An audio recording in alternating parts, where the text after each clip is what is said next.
Et c'est parti, les Monégasques ont donc enfoncé les lignes de Ferran Sequania, mais ces derniers n'ont pas dit leur dernier mot. Ils tiennent bon. Un bon jeu d'équipe, ils tiennent aussi, on voit qu'ils s'accrochent pas mal à Alice, ils restent assez proches justement pour miser sur la projection.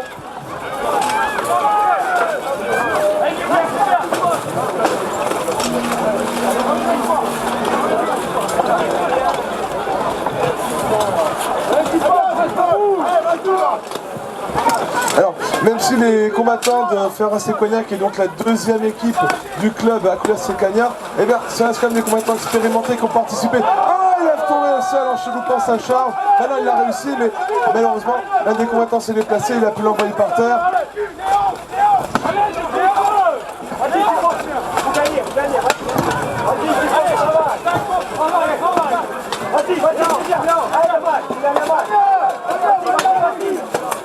Ah, des coups de fauchon qui sonnent, hein, on voit je vois d'ici les pièces d'acier qui se tordent sous la violence des coups des combattants.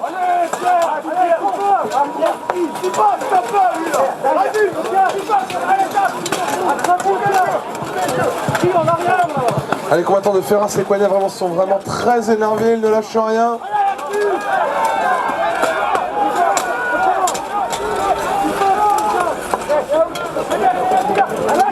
L'un des combattants de Ferran Sequania est envoyé au sol parce qu'il avait 3 appuis.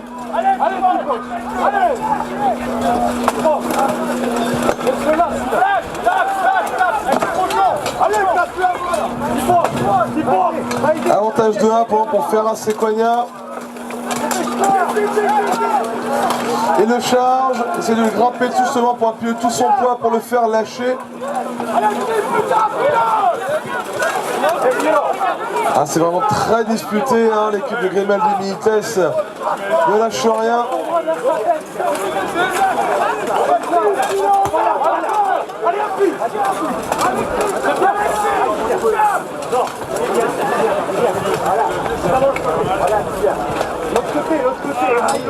Un jeu de lisse, c'est vraiment qui est ardemment défendu.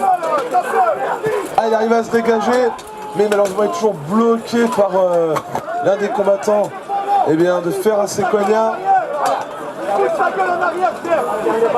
Il précise Grimaldi Benitez, c'est le tabard blanc et Ferran Sequania, donc le bleu et jaune orné de la croix de Bourgogne.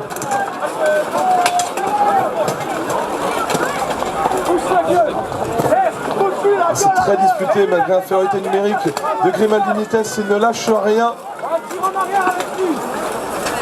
L'un des combattants de Grimaldi arrive à se dégager. Il charge et attrape un de ses adversaires, mais il se fait à nouveau attraper par un adversaire. Oh, il a presque réussi avec un bon chassé. Et ça a manqué de puissance pour le faire tomber, en tout cas sur l'adversaire. Un bon appui.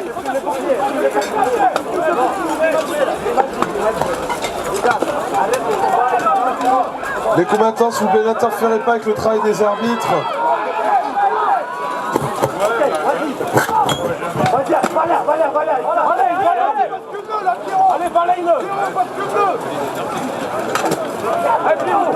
Pousse-lui la gueule en arrière. Mets-lui la tête en arrière. Pousse-lui l'artelan. Allez, pousse la gueule. Pousse la gueule. Voilà. Un combattant d'un coulette envoie au sol, les deux équipes reviennent à égalité.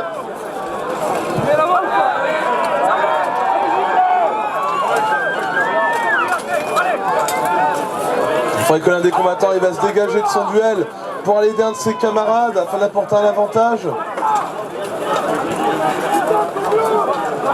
C'est un petit peu comme une impasse espagnole, comme on dirait au western, ça veut dire que s'il va aider un de ses camarades, il va mettre un autre en difficulté.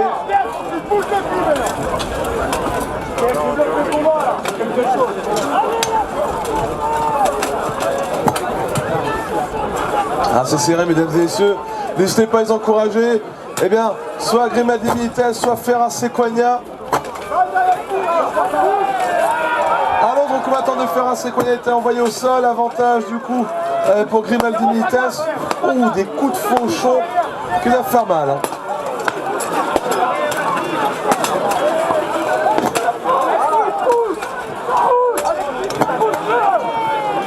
va devant l'un des combattants de Grimal Dimites qui essaie de travailler sur l'adversaire au niveau des défauts d'armure.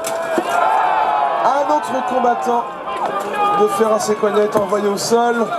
3 contre 1. Et donc fin du round.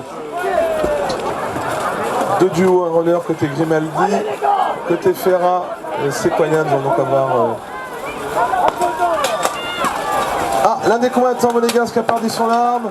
On va retourner vers son passeur d'armes.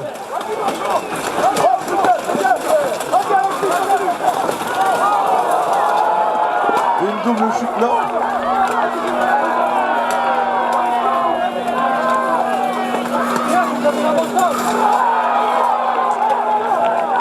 Ah, on voit que l'équipe Ferra Sequania s'énerve, sont vraiment décidés à remporter ce round pour en disputer un 3e.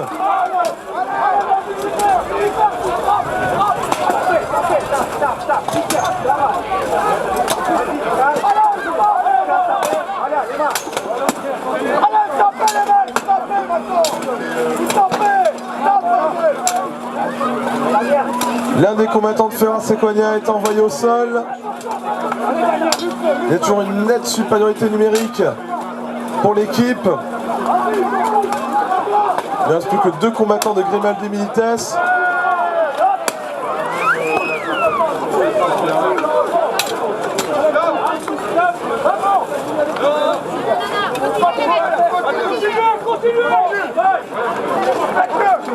Ils sont à 2 contre 1 maintenant.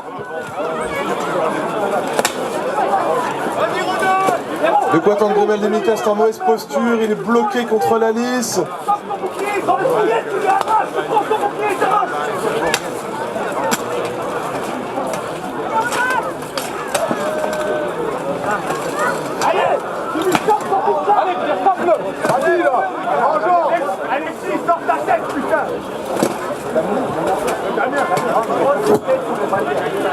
C'est vraiment très disputé, hein, la fatigue est là, les coups manquent de puissance. On va entamer un travail de sape au niveau des jambes et mener une pression vers le haut pour le tirer vers le bas.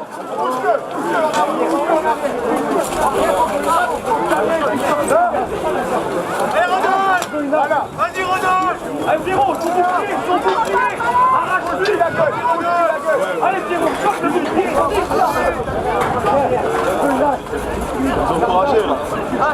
Allez, les encourage, mesdames et messieurs, elle le mérite. Parce que là, ça veut dire que s'il remporte donc ce round,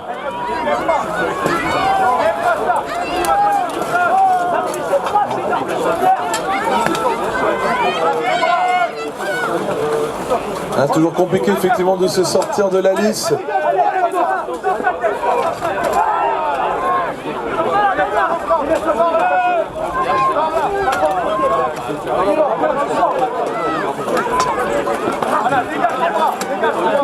Faut qu'ils arrivent à lui dégager le bras pour l'envoyer vers le sol.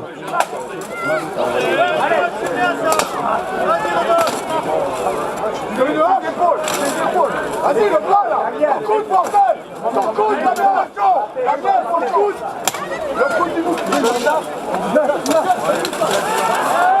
Avec le combattant de Ferra Sequania a voulu changer d'arme, envoyé au sol par l'un de ses adversaires, donc il essaie de profiter de la jambe. Non.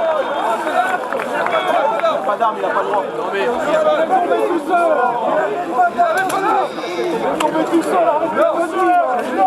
Ah, c'est bien qu'il est... Donc ouais, ce n'est pas fini, mesdames et messieurs, c'est un 1 contre 1.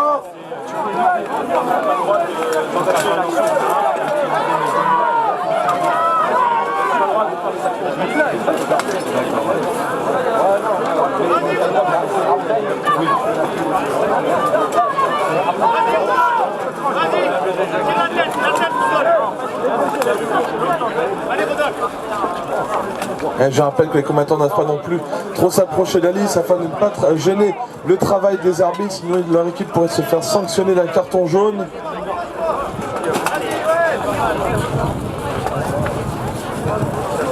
Essaye de lui arracher son bouton.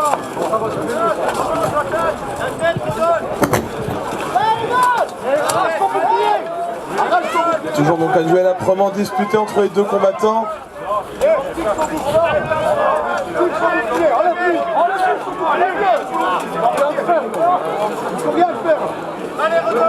Le combattant de Ferras Sequania est en mauvaise posture parce qu'il ne veut pas utiliser ni son bouclier ni son fauchon pour intervention lorsque les deux combattants sont inactifs trop longtemps.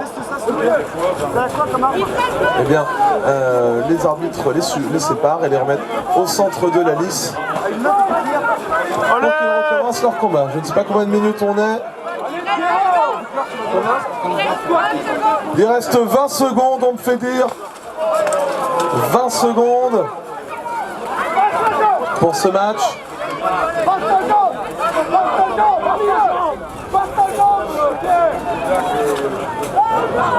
On va rester là, je suppose, une dizaine de secondes.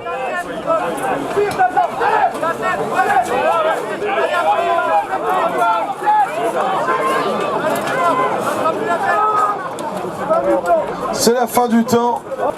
Après la contestation qui a été déposée par l'équipe Ferras Sequania, le round a finalement été attribué à Ferras Sequania, si j'ai bien compris, mais la victoire finale revient quand même à Grimaldi Milites.